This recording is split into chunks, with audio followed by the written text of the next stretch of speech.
आता या ठिकाणी पुढे आम्ही पाहत आहोत त्याच अध्यायामध्ये 27 ते 36 या वचनामध्ये त्यामध्ये परमेश्वरचं वचन असं लिहित आहे, मग देवाचा एक मनुष्य एलीकडे जाऊन म्हणाला, परमेश्वर असे म्हणतो, तुझ्या मूळ पुरुषाचे कुटुंब मिस्रात फारोच्या घरी दास्य करीत होते तेव्हा त्यास मी प्रकट झालो होतो की नाही, तसेच त्याने माझा याजक व्हावे, माझ्या वेदीवर यज्ञ करावे, धूप जाळावा आणि माझ्या समोर यफोत ल्यावे, म्हणून इस्रायलाच्या सर्व वंशातून त्यास मी निवडून नेमले होते की नाही.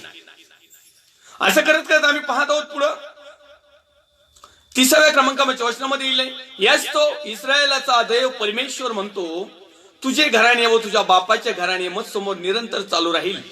असे मी म्हटले होते ते खरे आहे, पण आता परमेश्वर म्हणतो. आता भविष्यवाणी बदलली, आता प्रकटीकरण बदललं, आता दर्शन बदललं, आता दृष्टांत बदलले, आता स्वप्न बदललं, आता रहस्य बदललं, आता पूर्व संकेत बदललं, आता पहिलं देवाचं प्रेम बदललं, बापाचं प्रेम बदललं, आज सगळ्या गोष्टीचं प्रेम बदललं.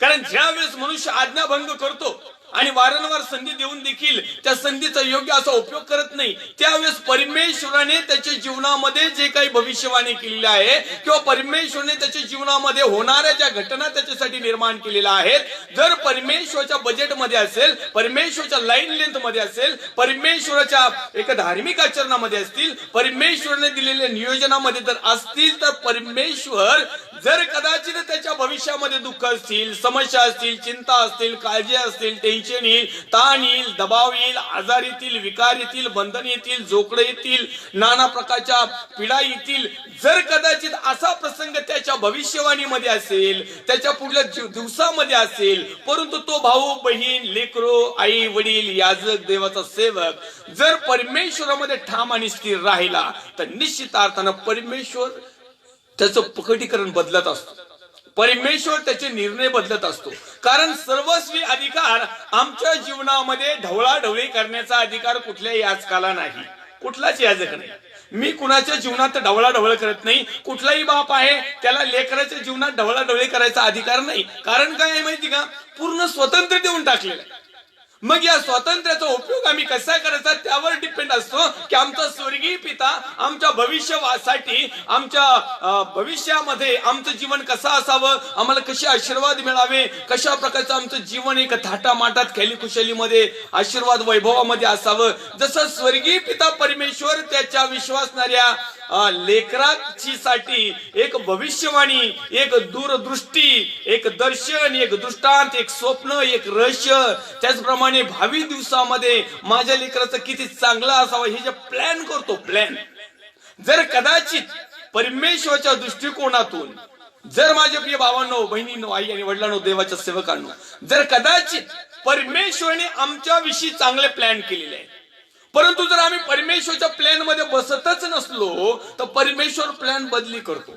अशाच प्रकारे आम्ही आई वडिलांच्या, गुरुजनांच्या, याजक वर्गांच्या, परमेश्वरच्या वचनाच्या विरोधात ज्यावेळेस जातो त्यावेळेस आमच्यासाठी जे आमच्या आई वडिलांनी किंवा आमच्या पूर्वजांनी किंवा आमचं पालन पोषण करणाऱ्यांनी जे प्लॅन केलेले असते तो प्लॅन बद्द करतो. रद्द होतात, रद्द ऑटोमॅटिकली.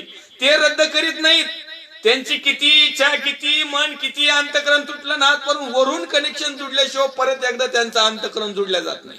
ही एक महत्वाची खूण आहे. आणि म्हणून जगातील आई बापांनो, तुम्हाला देखील एक या भविष्यवाणीच्या माध्यमातून, या वचनाच्या माध्यमातून या ठिकाणी परमेश्वर तुम्हाला आणि मला देखील सांगत आहे, जसा तो प्लॅन बदलतो आमच्या जगातले आई वडील, मित्र, आप्तेष्टनी, जर आम्ही एखाद्याशी चांगलं वागलो तर दुसरं चांगलंच वागतो. म्हणजे जशा प्रकारे आम्ही कोऑपरेटिव्ह करतो तशा प्रकारे. तर या ठिकाणी परमेश्वराने पूर्वी या एली याजक जो आहे ना, त्या एली याजकाचे जे पूर्वज होते यांना सांगितलं होतं का तुझ्या मधला प्रत्येक खानदानीतला प्रत्येक मनुष्य याजकीय काम करील, याजकीय राजकीय काम करील, देवाचं काम करील, मंदिरात काम करील, सार्वभौमत्व सत्व त्याच्याजवळ राहील, मी त्याच्याजवळ भविष्यवाणी देईल, प्रकटीकरण देईल, दृष्टांत देईल, दर्शन देईल, स्वप्न देईल, रहस्य देईल, पूर्व संकेत करील, मी तुझ्या लोकांबरोबर राहील आणि ते माझ्या इतर लोकांचं पालन पोषण करतील. आणि म्हणून येईल याजकाला त्या ठिकाणी तो म्हणत आहे, आम्ही तो वचन वाचलं की तसेच त्याने माझा याजक व्हावे, माझ्या विधीवर यज्ञ करावे, धूप जाळावा आणि माझ्या समोर यफोद ल्यावे, म्हणून इस्रायलच्या सर्व वंशातून त्यास मी निवडून नेमिले होते. की नाही? नेमलं होतं ना याचकी सेवा करायला, पवित्र सेवा करायला, ब्रदरकीची सेवा करायला, लीडरची सेवा करायला, पास्टरची सेवा करायला, रेव्हरंडची सेवा करायला, त्याचप्रमाणे अदरची म्हणजे बिशपची सेवा करायला, भविष्यवक्तेची सेवा करायला, शिक्षकाची सेवा करायला, सुवार्तिकाची सेवा करायला, देवाची सेवा करण्यासाठी मी निवडलो होते की नाही? पण तू ज्या वेळेस मी तुला निवडून देखील जर कदाचित तू माझ्या टार्गेट नुसार जर जगत नाही, तुला याचकी काम करून देणार. देवाची भविष्यवाणी मी माझं काही घेणं देणं नाही. तुमच्या घरागणित सगळ्या घरातले लोक का पास्टर व्हायना, रेव्हरंड व्हा, प्रॉफिट व्हा, भविष्यवक्ते व्हा, काय व्हायचं तेव्हा आपल्याला काही विरोध नाही. पण तू देव करणारच नाही. आता जे झालेत ना पायलीचे 50 यांना देवाने पाठवलेलेच नाही. पहिला मुद्दा, कारण देव कुणाला पाठवतो, कुणाला पाचारण करतो, कुणाला दर्शन देतो, दृष्टांत देतो, स्वप्न देतो, प्रकटीकरण देतो, भविष्यवाणी देतो, रहस्य देतो, पूर्वसंकेत देतो, जो देवाबरोबर चालतो, जो देवाने दिलेले आज्ञा नियम विधी पाळतो, जो परमेश्वराच्या त्या मार्गामध्ये मार्ग सत्य जीवन म्हटलेल्या रस्त्यावर चालतो, तो दग देत नाही, धोका देत नाही, अविश्वास निर्माण करत नाही आणि आहे त्या परिस्थितीमध्ये प्रतिकूलता त्याला ठाम आणि त्या परीक्षेतून निभावण्यासाठी तो स्थिर राहतो. अशा व्यक्तीला परमेश्वर भविष्यवाणी देतो. ह्या बागीच्या व्याजावर आणलेल्या लोकांना भविष्यवाणी देत नाही. पोटासाठी खळगी भरणाऱ्या भविष्यवक्ते प्रॉफेट साहेबांना भविष्यवाणी मुळीच आलेली नसते. हे आमचा निव्वळ मानसिक मनोरुग्ण झालेले आहेत लोक. मनोरुग्ण हे बिलिव्हर्स लोक आहेत ना, हे बिलिव्हर्स त्यांना विश्वासू लोक म्हणण्याच्या ऐवजी ना मनोरुग्ण विश्वासी ग्रुप असं लिहिलं पाहिजे. आणि मनोरुग्ण भविष्यवक्ते हे मेंटल हॉस्पिटल मधून पाठवून दिलेले मनोरुग्ण भविष्यवाणी. मेंटल मनुष्य नाही की त्याला जसं वाटतं तसं करतो, तसं हे यांच्या मनाला जशा वाटतात तशा भविष्यवाण्या करतात. परंतु या ठिकाणी येली एक याजक आहे आणि याजकाच्या कुळामध्ये तो म्हटला होता की माझ्या मंदिरी जे होमार्पण व अन्नार्पणे अर्पणाची मी आज्ञा दिली आहे त्यास तुम्ही का लाथ मारिता? आणि माझे लोक इस्रायल यांनी आपल्या केलेल्या अर्पणापैकी सर्वोत्तम अर्पणे खाऊन तुम्ही लठ्ठ व्हावे. लठ्ठ झाले लोक आमच्या दानपत्रावर विश्वासणारे लोकांना आहेत कुठं तुम्ही? सोडून द्या ते टाय बुटन, ते फॉर्च्युनर गाड्या, लय मोठं लय लोक येतात, लय दानपात्र होत, लय घुमत येत आणि लय पडत येत, लय लोकांचं तारण होतंय आणि लय लोकांना बरं वाटत, लय तेलन पाणी बाटल्यान कॅलेंडरन. विषय सोडून द्या त्यांचा. आता ही वेळ राहिलेली नाही. परमेश्वराने त्यांना हाकलून दिलेलं आहे. हे बळजबरीने काम करते. या ठिकाणी तो लिहिलंय की ते लठ्ठ झालेत. लठ्ठ विश्वासणारे लोक बरे लठ्ठ व्हायनात. जे दानपत्र देते ते बरे लठ्ठ व्हायनात सगळ्याच गोष्टींनी. पुढे तो लिहित आहे की यास्तव इस्रायलचा देव परमेश्वर म्हणतो तुझे घराणे व तुझ्या बापाचे घराणे मत समोर निरंतर चालू राहील असे मी म्हटले होते. असं परमेश्वराने भविष्यवाणी केली, असं परमेश्वराने दर्शन दिलं, असं परमेश्वराने स्वप्नही पाहिलं होतं, परमेश्वराने हे रहस्यही प्रकट केलं, परमेश्वराने हे पूर्वसंकेत यांच्या भविष्यवक्त्यांना यांच्या आजा पंजोबा जे काही असते ना खापर पंजोबा यांच्याशी बातचीत केली होती. मला तुम्हाला सांगायचं आहे की परमेश्वर प्रत्येक सेवकाला त्याच्याशी बातचीत केल्याशिवाय किंवा भविष्यवाणी केल्याशिवाय किंवा त्याचं प्रकटीकरण सांगितल्याशिवाय की त्याच्याबरोबर पूर्वसंकेत केल्याशिवाय कुठलीच गोष्ट करत नाही. तर यांच्या खानदानीला पूर्वीच सांगितलं होतं की मी तुझ्या घरामध्ये याजकीय सेवा चालू ठेवील. परंतु ज्या वेळेस यांच्या लेकरांनी उद्दमपणा केला, अहमपणा केला आणि ज्यावेळेस परमेश्वराला नको त्याच गोष्टी केल्या ना त्यावेळेस त्यांचं याजकी पद काढून घेतलंय. याजकी काम करण्याचा काही अधिकार नाही, तरी बळजबरीने करतात. यांची सेवा कधी फलद्रूप आणि बहुगुणित होणार नाही. जगामध्ये भरपूर होईल, पण तो देवाच्या दृष्टिकोनातून मात्र हे पातक आहे. कारण देवाने ते काढून घेतलंय, आम्ही कोण काढणारी? या ठिकाणी लिहिलंय असे माझ्या हातून न घडो, कारण जे माझा आदर करतात त्यांचा मी आदर करेन.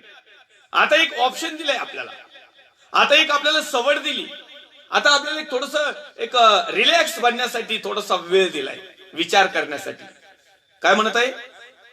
कारण जे माझा आदर करतात त्यांचा मी उद्धार करीन, आदर करीन.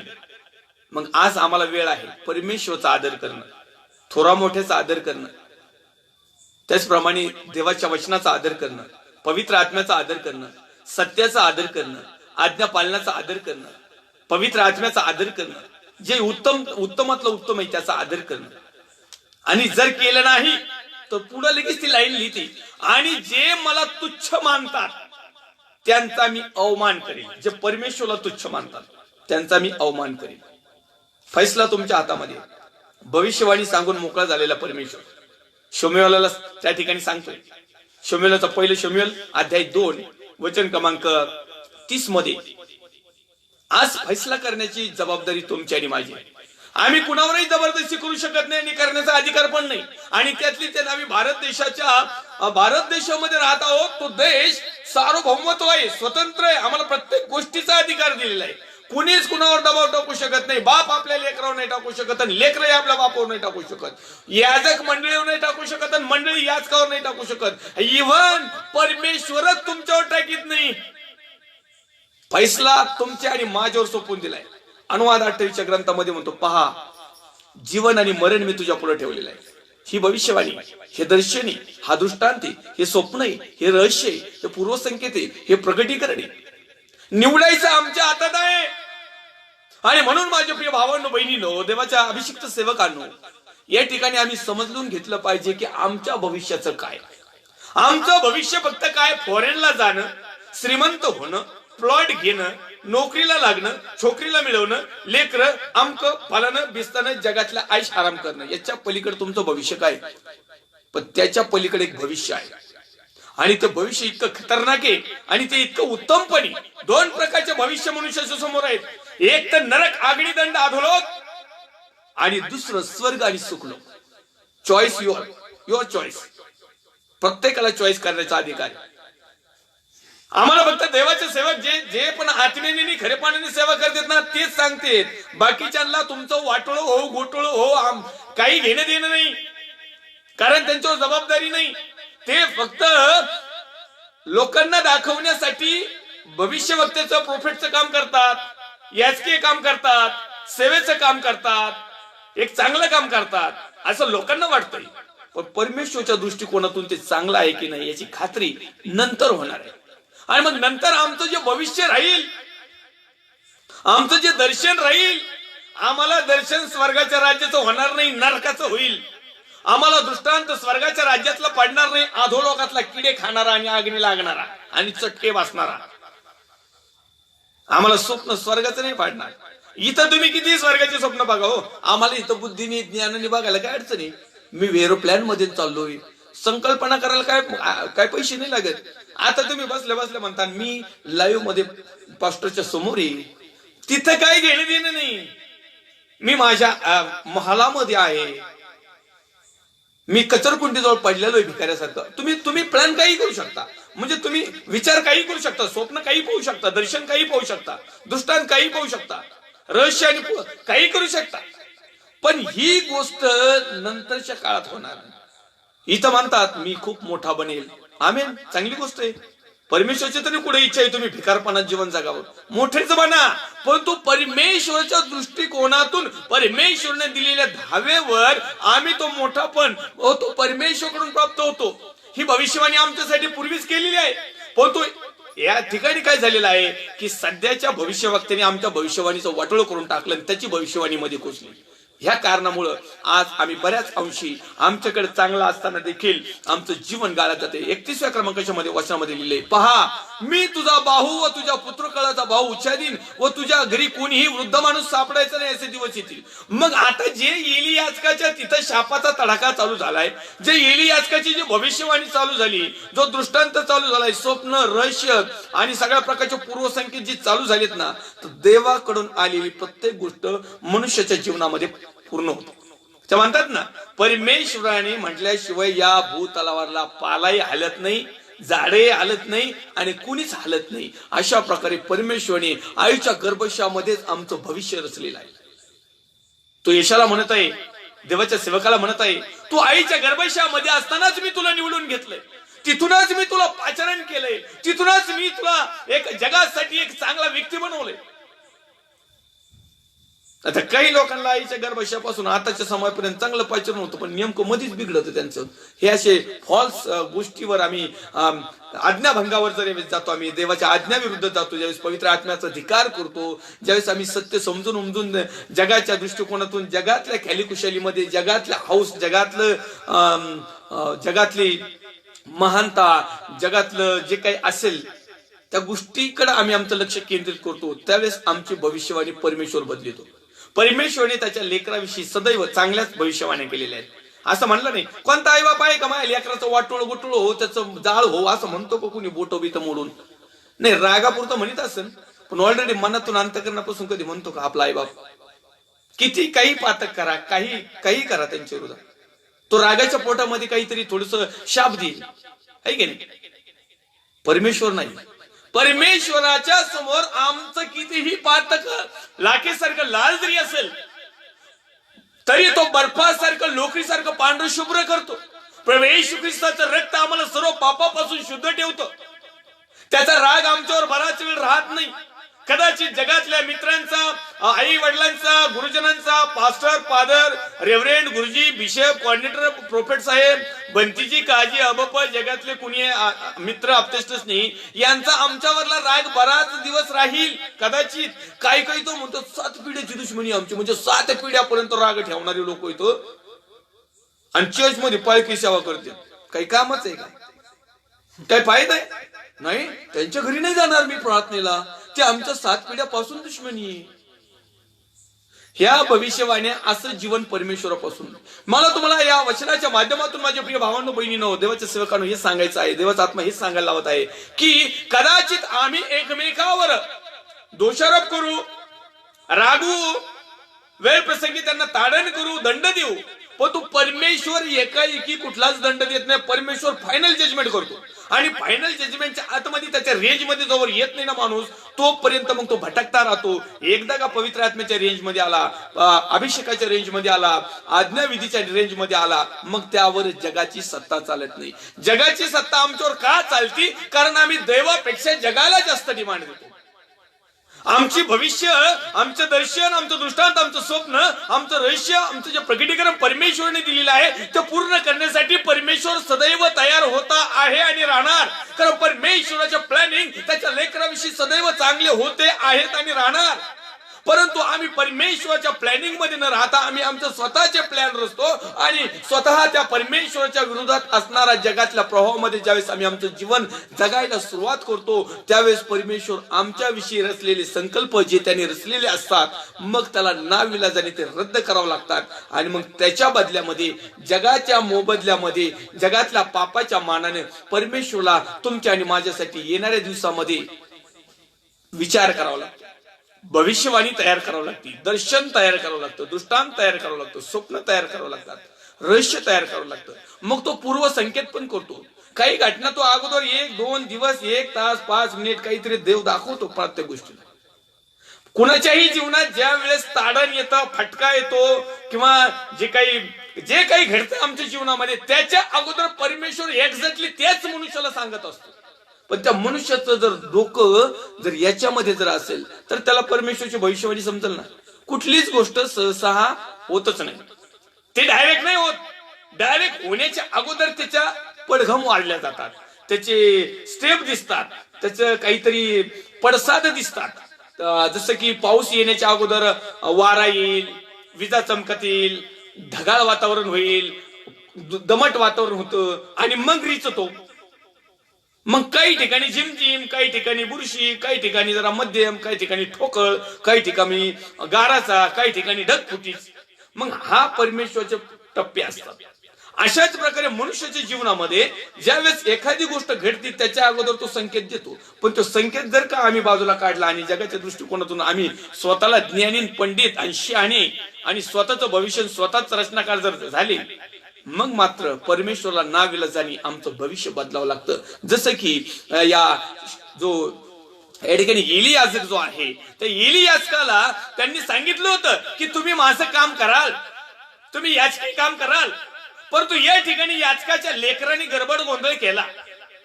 आणि मग गडबड गोंधळ केल्यानंतर त्यांना सांगून सवरून सुद्धा ऐकलं न मुळे त्या दोन्ही लेकरांचं आपण पाहूया पुढे काय होतं ते. या ठिकाणी 34व्या क्रमांकाचं वचन आहे, तुझे दोघे पुत्र हपनी व फिनहास याजवर अरिष्ट येईल. दोन लेकरावर तुझे दोघं पुत्र हपनी व फिनहास यांवर अरिष्ट येईल. ही देवाची भविष्यवाणी. कुणाला? याचकाला. याचकांच्या पोरांना म्हणतो. आताच्या भाषेत जर सांगितलं ना तर God says then I prophesy a two brothers. कोण कोण येते? समजा हपनी आणि फिनास. म्हणजे परमेश्वर आज या हपनी आणि फिनास बद्दल भविष्यवाणी करतोय की तुझ्यावर अरिष्ट येईल. बापाला सांगतोय. आणि बाप याजक आहे, बाप भविष्यवक्ता आहे, बाप सेवक आहे. आणि त्या बापाला परमेश्वर म्हणतो तुझ्या दोन्ही लेकराचा कार्यक्रम होईल, दोन्ही लेकरावर अरिष्ट येतील. त्या बापाचे अख्खे हिस्ट्रीत काय लाभ काय झाला? याचकाने पूर्ण याचके काम केलं, याचकी सेवा केली. ते याचकी सेवेचं काय? पण मला तुम्हाला सांगू द्या, आताच्या समयाची ज्या भविष्यवाणी आहेत ना, बापाने जर आंबट द्राक्ष खाल्ले तर बापाचेच होणार, आणि लेकरांनी खाल्ले तर लेकराचेच होणार. त्याच्यामुळे आताची ही भविष्यवाणी कमीत कमी आमच्या लेकरांसाठीच जरी असली पण बापासाठी तरी नाही, किंवा बापासाठी असली तर लेकरांसाठी नाही. कदाचित परमेश्वर म्हटलं तुमच्या बापाला मी नरक अग्नीत टाकीन, तर लेकरांचं काही चालणार नाही तिथं. नाही नाही, आमचा बाप लय मोठा पालक होता, लय चांगला संदेष्टा होता, लय मोठा सेवक होता, लय प्रॉफिट होता आणि लय वजनदार माणूस होता, नाही नाही लय चांगला होता, काहीच चालणार नाही, अजिबात नाही. तो म्हणशील नो चान्स. कारण ज्याला त्याला ज्याच्या त्याच्या कृतीप्रमाणे आचरणाप्रमाणे फळ देणार परमेश्वर आहे. आणि म्हणून आमची भविष्यवाणी कशी बदलणार आम्हाला माहित नाही. तो लिहिता या ठिकाणी, तुझे दोघं पुत्र हपनी व फिनास याजवर अरिष्ट येईल. हाच तुला इशारा वॉर्निंग. ते दोघेही एकाच दिवशी मृत्यू पावतील. भयानक प्रकटीकरण, भयानक भविष्यवाणी, भयानक दर्शन, भयानक दृष्टांत, भयानक स्वप्न, भयानक रहस्य आणि भयानक या गोष्टी होणारा पूर्व संकेत. मरण्याच्या अगोदर ऑन द स्पॉटला सांगतोय की असं घडल. याला म्हणतात रेव्हलेशन, याला म्हणतात भविष्यवाणी, याला म्हणतात परमेश्वराच्या सेवकाच्या मुखातून आलेली वाणी.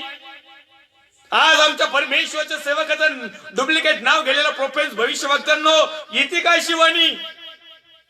का जगामध्ये सगळ्या पाळक लोकांचे पुत्र एकदम एकच नंबर पवित्र आत्म्याचे गर्भ पालकीनबाईच्या गर्भात राखलेली आहे का? असं आज होत नाही का शिवानी? आज परमेश्वर लोकांच्या तारणासाठी अशी वाणी देत नाही का भविष्यवक्त्यांनो, देवाच्या सेवकांनो, संदेष्टांनो, प्रेषितांनो, पास्टर, रेव्हरंड, बिशप साहेबांनो, सुवार्थिक साहेबांनो, शिक्षक साहेबांनो, लीडर्स साहेबांनो आणि बिलीवर्स साहेबांनो? आज असं नाही का? आज हीच परिस्थिती चालू आहे. पण आपण काय करतो? आपलं ठेवायचं झाकून आणि दुसऱ्याचं बघायचं वाकून, दुर्बीन लावून बघत येतो. हो, परमेश्वर आमच्यावर पण दुर्बीन लावितो. नाही, हे पण रियालिटी आहे, हे पण सत्य आहे. इंटरनल प्रॉब्लेम, या देखील गोष्टी महत्वाच्या आहेत. आणि म्हणून माझ्या प्रिय देवाच्या सेवकांनो, लेकरांनो, माझ्या बहिणींनो, भावांनो, या ठिकाणी आम्हाला वचन समजून खूप घेणं महत्वाचं आहे. आजच्या सध्याच्या काळामध्ये असं घडलेलं आहे, घडत आहे आणि इथून पुढे कदाचित घडेल. कारण हे जग अंताच्या समयाला चाललेलं आहोत आणि अंताच्या समयाचे पडघम सेम टू सेम आहेत. आणि तुम्हाला असं नका वाटू देऊ की प्रकटीकरणाच्या पुस्तकात शेवटची भविष्यवाणी असेल. नाही नाही नाही नाही, ही शेवटची भविष्यवाणी आज देखील असू शकते. सांगताच येत नाही. परमेश्वर येतो, त्याचा कोण मंत्री आहे, त्याला कोण फोन करून सांगा हॅलो मी तुझा लय उपस्थित आहे भारी, माझ्या जरा माझी भविष्यवाणी दुसऱ्या लोट, तसलं काही जमत नाही. या ठिकाणी तू लिहित आहे, आणि मी आपल्यासाठी एक विश्वासू याजक निर्माण करील. Get out. काय गरज नाही तुमची. मी माझ्यासाठी एक विश्वासू याजक निर्माण करील. तुला याचकी सेवा दिली होती ना, तुला भविष्यवक्त्याची सेवा दिली होती ना, तुझ्या लेकरांना पण तीच दिली होती ना, तुझ्या लेकरांचं भवितव्य मी चांगलं ठेवलं होतं ना, तुझ्या लेकरांना माझ्या मंदिरामध्ये होमार्पण अर्पणाची आज्ञा दिली होती ना, त्याला तुम्ही लात मारली. सर्वोत्तम ते आतापर्यंत तुम्ही खाल्लं, तुम्ही लठ्ठ झाले, तरी माझा अनादर करत आहेत, तरी तुम्ही पापामध्ये घुसतात, तरी तुम्ही शाप जमा करीतात, तरी आज्ञाभंग करतात, परमेश्वराच्या विरोधात पातक करतात, परमेश्वराच्या विश्वासणाऱ्या लोकांना भडकवण्याचं काम करतात. खोट्या भविष्यवाण्यांनो सावधान, कदाचित वेळ अजून गेलेली नाही. तुमच्या खोट्या भविष्यवाण्यापासून आणि खोट्या शिक्षणापासून लवकरात लवकर सावध व्हा, अन्यथा याचा दंड तुम्हाला मिळाल्याशिवाय राहणार नाही. आपलं नाही वो मत, हे पवित्र शास्त्राचं मत आहे. मला काय करायचं, तुम्ही माझ्यासमोर का पाप करीनात, मला काय फरक पडतोय? मी सांगण्याचं काम करतो, ऐकण्याचं नाही ऐकण्याचं कृत्य करायचं काम तुमचं आहे. आणि म्हणून या ठिकाणी तो म्हणत आहे, सुरुवातीला त्याला सांगतो, तुझे दोघं पुत्र हपणे व फिनास याजवर अरिष्ट येईल, हाच तुला इशारा होईल. ते दोघेही एकाच दिवशी मृत्यू पावतील आणि मी आपल्यासाठी एक विश्वासू याजक निर्माण करेन. आज विश्वासू याजकाची गरज आहे. आजची भविष्यवाणी, आज परमेश्वर भविष्यवाणी करीत आहे, मी एक चांगल्या प्रकारचा विश्वासू याजक निर्माण करील. का माझ्या प्रिय भावांनो बहिणींनो आवडलं, तुम्ही विश्वासू याजक बनास तयार आहात का? आम्ही याजक म्हणलो पण विश्वासू नाही. विश्वासू याजक कशाला म्हणतात माहिती का? कृती आणि आचरण करणारा. सत्य परिस्थिती, कसली परिस्थिती येऊ त्याच्यामध्ये रिलॅक्स मध्ये चालणार, नो टेन्शन. दबाव येऊ द्या, काही प्रसंग येऊ द्या, परमेश्वराच्या या गोष्टीमध्ये नो अफरातफर, नो कॉम्प्रोमाइज. जगामध्ये तुम्ही कॉम्प्रोमाइज करू शकता, कारण जग आहे. कारण बायबल हे देखील सांगतं, कैसर ते कैसरला द्या आणि देवाचं ते देवाला द्या. त्यामुळे जगामध्ये जरा थोडस कन्फ्युजन होईल, पण तो परमेश्वराच्या या गोष्टीमध्ये थोडंही कन्फ्युजन नाही पाहिजे. देवाच्या लेकरांसाठी उत्तमातलं उत्तम देणारी याजक बना. देवाच्या विश्वासणाऱ्या लेकर जे मेंढर आहेत त्यांच्यासाठी उत्तमातली उत्तम भविष्यवाणी करा. आणि उत्तमातली भविष्यवाणी म्हणजे तुम्ही फॉरेनला जाताल आणि विजा मिळेल ही नाही. उत्तमातली उत्तम भविष्यवाणी माझ्या मतेने परमेश्वराच्या दृष्टिकोनातून आणि परमेश्वराच्या वचनाच्या नुसार पश्चाताप करा आणि परमेश्वराकडे वळा. ही उत्तम भविष्यवाणी. एक म्हणतो, ही कसली भविष्यवाणी, ही तर आम्ही काही दिवसापासून ऐकत होत, परंतु तुम्ही वळाला नाही. आज संधी आहे. जर वळाला नाही, उद्याचा दिवस माहित नाही मग. कारण जग आणि जगातल्या सर्व गोष्टी लयास चाललेल्या आहेत. देवाचा पुत्र प्रभू येशू ख्रिस्त वैभवाने येण्याचा दिवस जवळ आलेला आहे. जगाचा अंत जवळ आलेला आहे. अनेक दिवसापासून देवाचे अभिषिक्त सेवक सेविका तुम्हाला सांगत आलेले आहेत, परंतु आज आम्ही मनावर घेणं खूप गरजेचं आहे. कृती आणि आचरणामध्ये आणणं खूप गरजेचं आहे. पुढे तो वचन लिहित आहे, तो माझ्या चित्ती व माझ्या मनी जे आहे त्याचप्रमाणे वर्तन. भविष्य वक्ता ऐका व्यवस्थित, काय लिहिलंय? मी आपल्यासाठी एक विश्वासू याजक निर्माण करेन. कुणासाठी? परमेश्वर म्हणून विश्वासू याजक निर्माण करेन. आणि तो कसा असेल? स्वार्थी, धनलोभी, बडाईखोर, दुसऱ्याच्या टाळूवर लोणी खाणारा, दुसऱ्याचे मेंढर चोरून आणणारा, दान दशमोश देणगी घेऊन त्याचा उपयोग फक्त स्वतःसाठीच करणारा, मंडळीला रुपयानं देणारा, अनाथ विधवा गरजू यांची सुशस्त्र न घेणारा, त्यांना देखील भिकाऱ्यांना लुटणारा, अनेक पैसे मिळवण्यासाठी खोटी भविष्यवाणी सांगणारा, अशा याजकाची भविष्यवाणी नाही केली परमेश्वराने आता. कारण हे याजक पहिलेच होते ना इथं टपून. एली याजक जो आहे ना, तिथे ही गडबड झाली म्हणून तर परमेश्वराने त्याची भविष्यवाणी बदलली, म्हणून परमेश्वराने त्याचं दर्शन बदललं, म्हणून परमेश्वराने त्याचा दृष्टांत बदलला, म्हणून परमेश्वराने त्याचं स्वप्न बदललं, म्हणून परमेश्वराने त्याचं रहस्य बदललं, म्हणून परमेश्वराने पूर्व संकेत केले. आणि यालाच सांगतोय की मी तुझ्या दोन्ही लेकराचा कार्यक्रम करील आणि मी काय करायला एक नवीन विश्वासू याजक माझ्यासाठी निर्माण करील आणि तो माझ्या चित्ती व माझ्या मनीचे आहेत त्याचप्रमाणे वर्तन. जे परमेश्वरापासून आहे तेच तर समजायचं, हे परमेश्वरापासून आलेलं सेवक. आमच्या अंतःकरणात मनात दडलेले विचार सांगणे आणि जगाच्या रायटीनुसार अभ्यास स्टडी करून जनरल नॉलेजच्या नुसार जगाचा सर्वे काढून त्याच्यावर लोकांच्या आत्मिक भावना उचंबळून आणून, लोकांच्या भावनेशी खेळ खेळून, लोकांच्या स्वप्नाला धरून, लोकांच्या दृष्टांताला धरून, लोकांच्या दर्शनाला धरून, लोकांच्या भविष्याला धरून, लोकांच्या पुढच्या चांगुलपणाला धरून तुमच्या मनातले जर दुष्ट संकल्पना जर तुम्ही तयार करत आहात तर याचा हिशोब तुम्हाला द्यावा लागेल. आणि म्हणून तो म्हणत आहे की इथून पुढे जे माझे याजक असतील, जे प्रोफेट असतील, भविष्यवक्ते जे असतील, ते कसे असतील? तो माझ्या चित्ती व माझ्या मनी जे आहे त्याप्रमाणे वर्ततील. जगाला काय आवडतं, मंडळीला काय आवडतं, अशाप्रमाणे नाही काम करणार. नाही नाही, अजिबात नाही. भले त्यांच्या मंडळीत कुणी नाही आलं, त्यांना मंडळी नाही राहिली तरी चालेल, पण ते बदलणार नाही. मी त्यांचे घराणे कायमचे स्थापित. असं जर असेल ना तर त्याचं घराणं स्थापित. यहोशूआला म्हटला, मी आणि माझं घराणं तो परमेश्वराच्याच नावाचा धन्यवाद करील. आणि म्हणून माझ्या प्रिय भावांनो, बहिणींनो, आवडलं या ठिकाणी याजक किंवा जो भविष्यवक्ता प्रोफेट जो आहे, त्याला जे परमेश्वराने प्रकटीकरण दिलेलं आहे, किंवा त्याला जे दर्शन दिलेलं आहे, किंवा त्याला जो दृष्टांत दिलेला आहे, किंवा त्याला जो स्वप्न दिलेला आहे, किंवा त्याचं जे रहस्य केलेलं आहे, किंवा त्याच्याशी जो पूर्वसंकेत केलेला आहे, ह्या गोष्टी परमेश्वरापासून पाहिजे, त्याच्या मनापासून नाही. त्याच्या चर्चला, त्याच्या मिनिस्ट्रीला एक फायदा देणारे आहेत म्हणून नाही.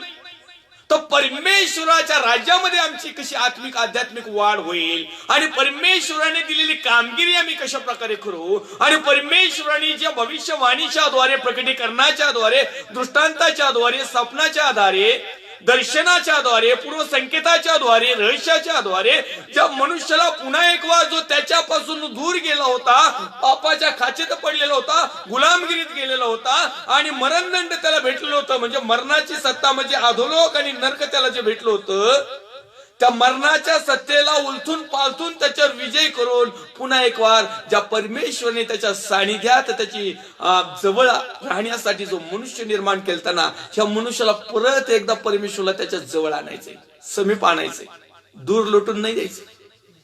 समयापर्यंत तो रागवेल, दंड करील, शासन करील, पण ते तुमच्या आणि माझ्या फायद्याचं आहे.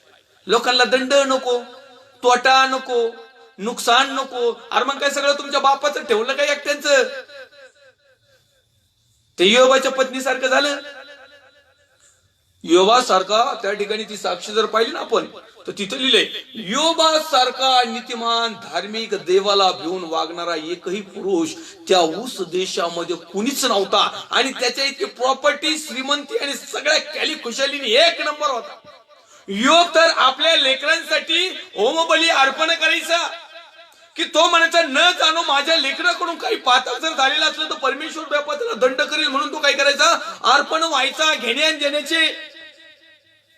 आणि जेव्हा सैतानाने कात्री लावली आणि जेव्हा त्याची परीक्षा सुरू झाली, आणि योबाची पत्नी तवाला छाप मध्ये असेल अशी पाळकीन पायी, पाळ कशा पुढं छाप मध्ये, हुंड्या डोक्याची, डोक्यावर पदर नाही, काही नाही. म्हणजे त्या योबाच्या पत्नीचा 100% असावा, कारण तिचं लिहिलंय की नित्यमान आहे ना, धार्मिक आहे ना. आता तिला सगळ्या गोंधळ झाल्यामुळे ती थोडीशी गोंधळी, तो भाग वेगळा, परंतु ती नीतिमान होती. पण आताच्या गॅरंटी वॉरंटी नाही. आता काय माहिती का, मग ते सगळं दुःख, संकट, समस्या, चिंता, काळज्या, सर्व प्रकारच्या गोष्टी त्या योबाच्या जीवनामध्ये घडल्या, कुटुंबामध्ये घडल्या. प्रत्येक गोष्ट तपासून पाहिली, त्याची प्रॉपर्टी हिरावून पाहिली, त्याचं काम धंदा बंद करून पाहिलं, त्याचं नातेवाईक तोडून पाहिले, त्याचे काय काय जे करायचं ते सगळं केलं. शेवटी योबाला फोड आली, अंग खाजीत बसला, खापरात राखेत, ही अशी वेळ आली. आणि मग त्याची प्रिय पत्नी त्या ठिकाणी आली, म्हटली, अहो काय देवनाम करून घेतलात, काय देवदेव करतात, देवनाम द्या सोडून आणि जा मरून. तो म्हटला, तू धर्महीन स्त्रियाप्रमाणे का बोलतेस, देवापासून सुखच घ्यावं आणि दुःख घेऊ नये का. इथपर्यंत तो योग देवाचा सेवक विश्वासू राहिलाय. मग परमेश्वराने भविष्यवाणी केली, त्यासाठी परमेश्वराने दर्शन दिलं, परमेश्वराने दृष्टांत दिला, परमेश्वराने स्वप्न पूर्ण केलं, परमेश्वराने रहस्य प्रकट केलं, परमेश्वराने त्याच्यावर पूर्वसंकेत केलं, परमेश्वराने त्याला प्रकटीकरण दिलं, परमेश्वराने त्याच्याविषयी प्लॅन केला, बेत केला, परमेश्वराच्या इच्छा पूर्णच केला. आणि योबाच्या ग्रंथाच्या शेवटच्या पानावर जर पाहिलं, त्याला मिळालं. Praise the Lord. ही देवाचे रहस्य, ही देवाची भविष्यवाणी, हे देवाचं कार्य, हे देवाचं दर्शन, हा देवाचा दृष्टांत, हे देवाचं स्वप्न, हे देवाचं रहस्य, हे देवाचं पूर्वसंकेत. आमचं काय, आम्ही डायरेक्ट लगेच रिसिव्ह करतो. आमच्या इकडे दुकान येतं मोठमोठे, आम्ही लगेच म्हणतो घेऊन टाक, तुम्ही पण म्हणायचं घ्या. आम्ही म्हणलो ना इकडून, माझ्या भावा, माझ्या बहिणी, मला परमेश्वर हे दाखवत आहे, रिसीव्ह कर. आपण म्हणतो धन्यवाद, आमेन, थँक्यू. मिळालं का? नाही मिळालं असलं तर सांगा ना. तरी तुमच्या भुशे भरली आहेत. आणि काय विधर्मी लोक नाहीत, हे विश्वासणारे लोक. याच्यापैकी 4 पिढ्याचे नामधारी, temporary, festival to festival join करणारी, असत्य मध्ये वागणारी, आज्ञाभंगामध्ये वागणारी, हे लोकांना या जाळ्यात अडकते. अहो, जेवढे कोणी भविष्य वागते, या 5-6 राजू आला तर भविष्यवाणी करून दाखवा. या मी तुमच्या पुढे येतो. जे कुठले असतील प्रॉफिट, जगातले कुठलेही असू, करा आमच्याविषयी भविष्यवाणी. हे अशा लोकांविषयी भविष्यवाणी नाही करीत. आणि करतात कोणाविषयी माहिती का? एखाद्या सेवकाला केली, तुझी सेवा बहुगुणित होईल, तुझ्या सेवेत असं होईल, फलन होईल. अरे ब्रदर, पण फुगला ना शिव लगेच. येस प्रॉफिट साहेब, थँक्यू. कान फाडीत वळली पाहिजे एक. तुला एवढे दिवस कशाला काम दिलंय? याचकाचं काम. आणि तो तुझी भविष्यवाणी आता सांगतो. तुझी सेवा लई मोठी होईन, लई मिनिस्ट्री मोठी होईन, गाडी मिळेल, बंगला मिळेल, तो हाताखाली नोकर चाकर राहतील, तुझी ड्रायव्हिंग करायला दुसरा माणूस राहील. आणि असाच गाडी चालू चलीत नरकात जाशील. ह्या भविष्यवाणी नाही का? आताची याजक लोक सुद्धा स्क्रू ढिला झालेला आहे. ह्या भविष्यवक्त्यांनी यांच्या थोड्या पुढे नाही. एखाद्या भविष्यवक्त्याला आम्ही आमच्या चर्च मध्ये आणावं का, तू लगेच त्या पाळकाचीच भविष्यवाणी चालू करतो. हे पाळका लगेच असा टाईट होतो. पण तो माझ्याविषयी भविष्यवाणी केली, आता माझं चर्च वाढणार. झालं ना ते हँग, ते व्हायरस घुसल्यासारखं होतं. हे खोट्या भविष्यवक्त्याचं खोटं व्हायरस असंच झालं आमच्या नगरमध्ये. आता मी नाव नाही घेत. बीनीएम साहेबांची बँगलोरला मिटिंग होती गेल्या माझ्या माहितीप्रमाणे 12-13 वर्ष किंवा 15 वर्षाचा कालावधी असेल कदाचित, किंवा 10 वर्षाचा. बीनीएम साहेबांची सरांची, ते देवाचे अभिषिक्त सेवक, त्यांची मिटिंग होती बँगलोरला. नगरमधून आमचे काही महाभाग गेले. महाभाग, हो, आता मी याचं म्हणणारच नाही, कारण ही भविष्यवाणी. देवाच्या लाईनीन बजेट मध्ये असेल तर आम्ही सन्मान आदर देऊ, अन्यथा हे सर्वसामान्य लोकांपेक्षा गैरगुजरे. होय, सत्यता आहे. हे गेले साहेब तिथं, बीनीएम साहेब जसं टच करायचे ना, हे आलं लागलं ना सगळ्या मंडळी टच करायला. नुसतं टच. धर माणूस का पाड. पवित्र आत्मा मिळालेलाही पाडितो, दुष्ट आत्मा मिळालेलाही पाडितो. अरे कोणत्या भविष्यवाणी आहे? असंच एक पुण्याला आहे, त्याचंही नाव नाही सांगत. आता त्यांनी लई लोकांना लुटलंय आतापर्यंत. स्वतःची बायको म्हणून दुसऱ्याची बायको मिटिंगला घेऊन दुसऱ्या देशात जातो. इकडून स्वतःची बायको त्याला फोन करून सांगते, हॅलो तुम्ही कुठे आहात? ते ऑर्गनायझर म्हणतो, अहो त्यांची पत्नी तर यांच्या बरोबर आहे. मग हिला समजत या पुण्यात ठेवलेल्या गाधडीला, कारण ही पायकीन कशी झाली आम्हाला माहिती, मला माहिती पूर्ण हिस्ट्री त्यांची. मी नाव गाव सगळं पत्ते सकट सांगल.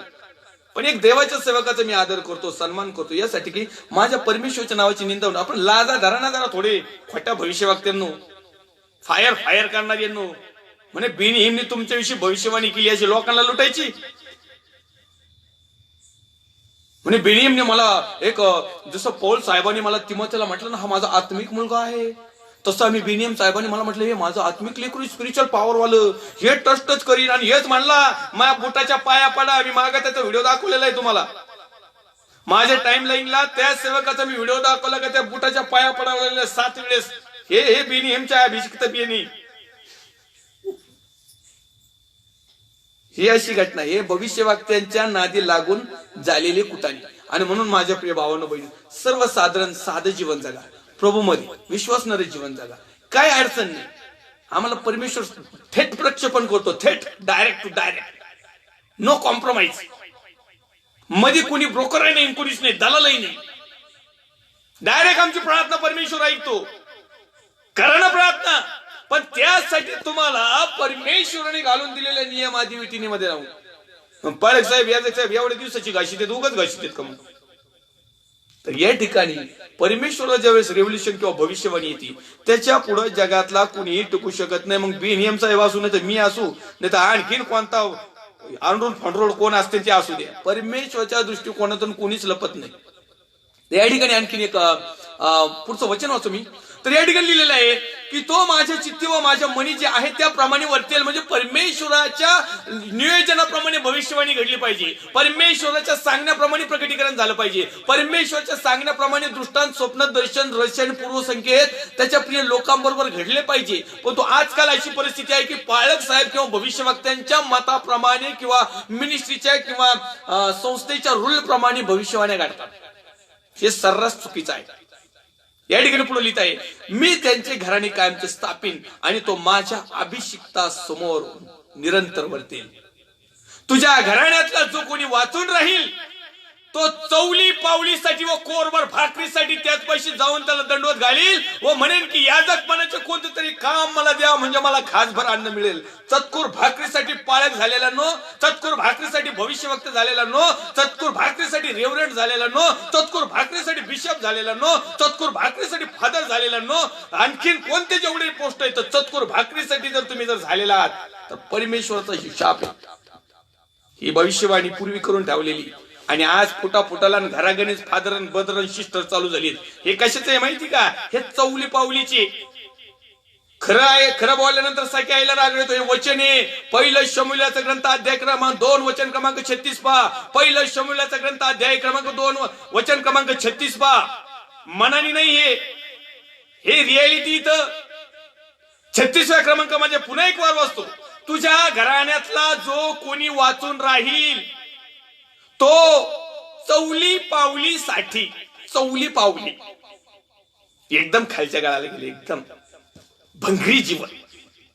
चौली पावलीसाठी व कोरभर भाकरीसाठी. कोर चतकुर, चतकुर नाही त्याच्यातली कोर म्हणजे तुकड्यासाठी, तुकड्यासाठी भाकरीसाठी त्याच पाशीत जाऊन त्याला दंडवत घालील व म्हणेल की याजकपणाचे कोणते तरी काम मला द्या म्हणजे मला घासभर अन्न मिळेल.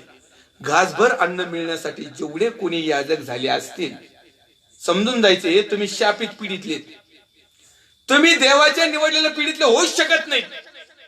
देवाने दिलेल्या भविष्यवाणीनुसार तुम्ही नाहीत असं देवाचं वचन सांगताय. मला काही नाही भाऊ, माझा काही अडचण नाही, कारण मी बऱ्याच दिवसाचा विचार करतो प्रभू मी चौली पावली सारखा पाळक झालोय, याजक झालोय. परमेश्वर म्हटलं नाही, जर तुझ्यामध्ये जर हे जीवन आहेत ना तर तू माझा खास निवडलेला आहेस.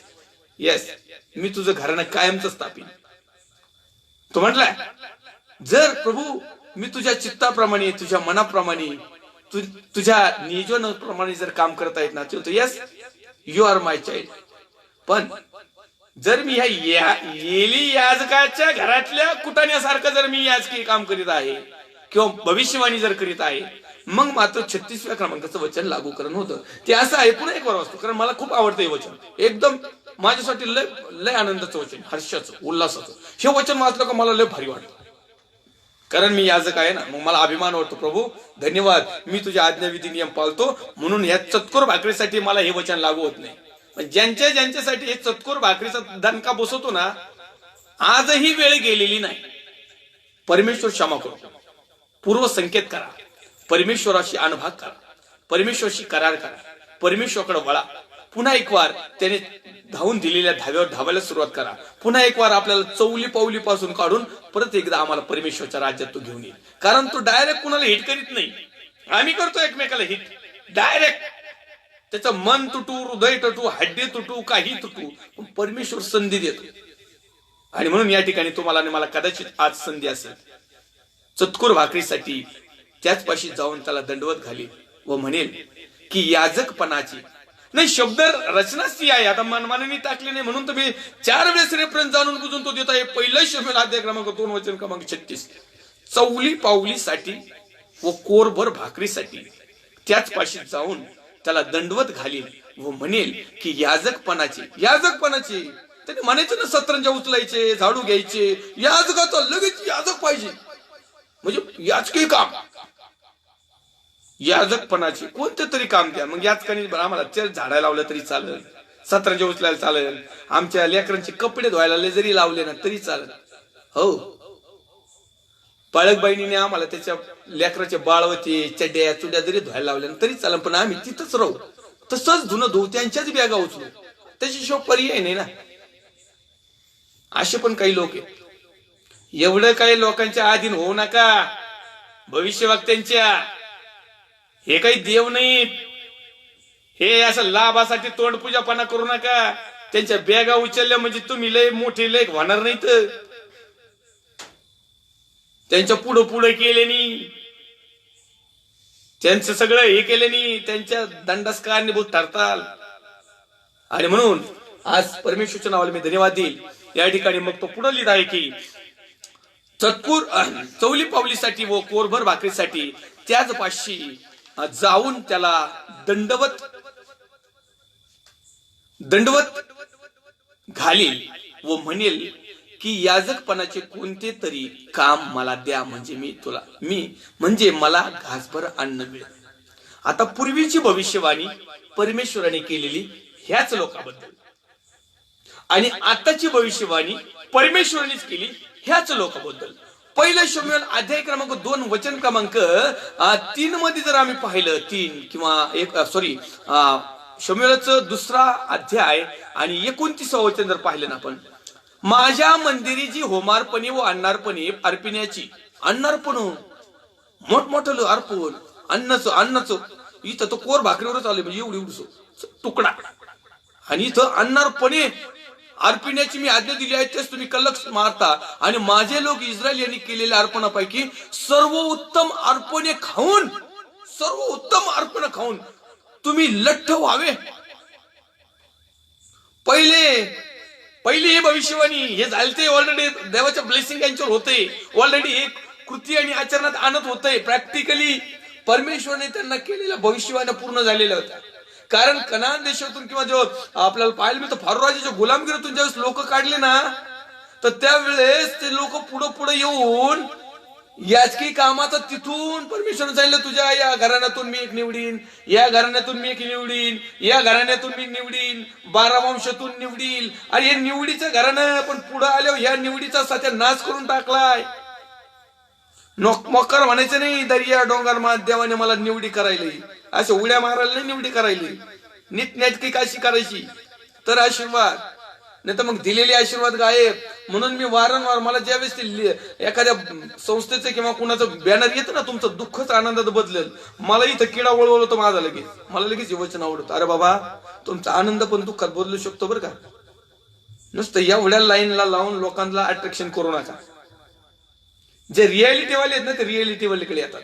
आणि ज्यांना वाटतं ना हो आम्ही लय दुःखीत, आमचा आनंद, जा तिथं. तुमचा अजून नाही दुःखाचा बुकना पाडला तर तिथून पुढं हो 500 रुपये लोकांकडून घ्यायचे, चर्चला जायचं, 100-150 रुपये खर्ची घालायची, 100-200 त्यांच्यात टाकायचे, येतानी परत घरी येतानी खाटखोट आणायची. कारण रविवार संडे गेले 500, 2 दिवस कामच नाही, झाले ना उसने 500. अरे तुमचं दुःख आनंदात बदललं का आनंद दुःखात बदलला. आणि असं जर समजा 4 महिने 4 हप्ते केलं म्हणजे किती झाले, 2000 झाले ना लोकांचे कर्ज. आणि ते झालं ना बिचारा नाही काहीतरी 100 सव्वाशे जरी टाकलं तर 500 तर त्याच्या खात्यात मोकळा झाले, तो झाला ना आनंदित. साधं कॅल्क्युलेशन आहे हो. मला खरं प्रचारक नेमलेलं आहे. लोक मला नावं ठेवू निंदू वंदू मला काही फरक पडत नाही. कारण देवाच्या दृष्टिकोनाने जे योग्य आहे तेच मी तुम्हाला सांगतो. माझ्या मनचं नाही सांगत. माझ्या मनचं जर सांगत असतो ना, चॅलेंज देतो अख्या महाराष्ट्रात एक सुद्धा पास्टर माझ्या पुढे जाऊन असता दिला, एक सुद्धा. आता मी प्रभू मध्ये अभिमानाने म्हणतो, प्रभू मध्ये जर तशाच पद्धतीने सेवा जर करायची असेल एक सुद्धा पुढे नसता जाऊ दिला. तांगड्या म्हणलं तरी तोडले असतं पण मी पुढे गेलो असतो. हे असे दुष्ट गोष्टीचे कार्यक्रम, हे खोट्या भविष्यवाणीचे कार्यक्रम, हे खोटं नाटक सेवा करण्याचे प्रकार, हे असली सेवा नाही करायची. इथं किती लोक वर जातील पण तिथं अंधाऱ्या कोठाडीत गेल्यानंतर काय, इथं मी कितीही जाईल खाली तळाला, पण परमेश्वरच्या राज्यात फक्त एंट्री जरी भेटली तर लय झालं. Praise Lord. फक्त आतमध्ये एंट्री जरी भेटली ना, आपल्याला काही नाही भेटलं तरी चालेल. स्वर्गाच्या राज्यात फक्त एंट्री भेटणं महत्वाचं. हे लोक तुम्हाला एंट्रीचं नाही, पार येसू बापाच्या मांडीवर जाऊन बसायचं आश्वासन देतील. गॅरंटी वॉरंटीच नाही यांची, अजिबात नाही हो. तुमच्याकडून काढून घेण्यासाठी तुम्हाला काय काय पकवतील आणि काय काय सांगतील. म्हणजे मी दृष्टांत पाहिला आणि ब्रदर तुम्ही देवाच्या उजव्या बाजूकडे जाऊन बसलेले मला दिसतात. पकावलंच त्याला सांगायला काय अडचण. एवढं म्हणलं 5,000 नाही 10,000 नाही देणार का याचा काढून. आणि वरून सांगत जोपर्यंत या सेवकाबरोबर तू शेवटपर्यंत विश्वास राहत नाही जोपर्यंत या पालकाला सपोर्ट करीत नाहीस, जोपर्यंत या पालकाची सहभागितात राहत नाही, जोपर्यंत या भविष्य वागताला चिटकून राहत नाही, जोपर्यंत यांच्या बॅगा उचलायच्या सोडित नाहीस, मग यांची लेकरांची यांच्या लेकराच्या जरी बॅगा तुला म्हातारपणी उचलायला लागल्या तरी उचलीतच बस. मग तेव्हा तू स्वर्गाच्या राज्यात उजव्या हाताला असशील. सांगते ना अशी भविष्यवाणी, काय सांगता येत नाही. परमेश्वरच्या नावाला धन्यवाद देऊया, सन्मान आदर गौरव देऊया. या ठिकाणी आपल्याला थांबावं लागेल, आपल्याला वेळ झालेला आहे. आणि म्हणून आपण पुढच्या अध्यायामध्ये पहिलं शमूएल अध्याय क्रमांक 3, शमूएलला परमेश्वराचं पाचरण, शमूएलला परमेश्वराने दिलेलं दर्शन, शमूएलला परमेश्वराने दिलेली भविष्यवाणी, परमेश्वराने शमूएलला दिलेला दृष्टांत, स्वप्न, रहस्य आणि पूर्वसंकेत पुढच्या भागामध्ये पाहूया. पुन्हा एक वार लाईव्ह शिक्षणला जोडणारे सर्व देवाचे अभिषेक सेवक सेविका, विश्वासणारे भाऊ बहीण आई वडील या प्रत्येकाचं मी पास्टर राजू अल्लाट अहमदनगर मधून मनापासून हार्दिक स्वागत करतो. येऊया छोटीशी प्रार्थना करूया. पवित्र तो सेनाधीश दे बापा, जशा तसे तुझ्या पवित्र हातामध्ये येत आहोत. प्रभू ख्रिस्ताच्या प्रेमळ आणि सामर्थ्यवान नावात मी प्रार्थना करतो माझ्या भारत देशासाठी, भारत देशातील सर्व राज्य, विशेष करून माझा महाराष्ट्र राज्य, महाराष्ट्र राज्याचे सर्व दोन्ही सरकार, त्याचप्रमाणे पोलीस डिपार्टमेंट, डॉक्टर्स, नर्स, सेवा संस्था, मिलिटरी फोर्स, जवान, कमांडोज, त्यांचे कुटुंबीय, लाईव्ह सेशन जुळणारे देवाचे अभिषिक्त सेवक सेविका, विश्वासणारे भाऊ बहीण आई वडील मित्र आप्तेष्टस्नी, त्याचप्रमाणे या ठिकाणी उपस्थित असणारे सर्व माझ्या कुटुंबातले प्रियजन आप्तजन, प्रभू ख्रिस्ताच्या नावात परमेश्वर पित्या आम्ही तुझ्या हातामध्ये येत आहोत. प्रभू येशूच्या नावात प्रिय बापा, येणाऱ्या दिवसामध्ये आम्ही चांगल्या प्रकारचं जीवन जगावं म्हणून प्रिय प्रभू आमच्यावर कृपा कर. सत्य आम्हाला समजल्या जाऊ दे आणि खोट्या गोष्टीपासून, खोट्या शिक्षणापासून, खोट्या धार्मिकतेपासून परमेश्वर बापा तू आम्हाला सांभाळ. आम्हाला परमेश्वर बापा तुझ्या सत्यामध्ये समर्पित कर आणि उद्या तुझ्या नावाचा महिमाने करू.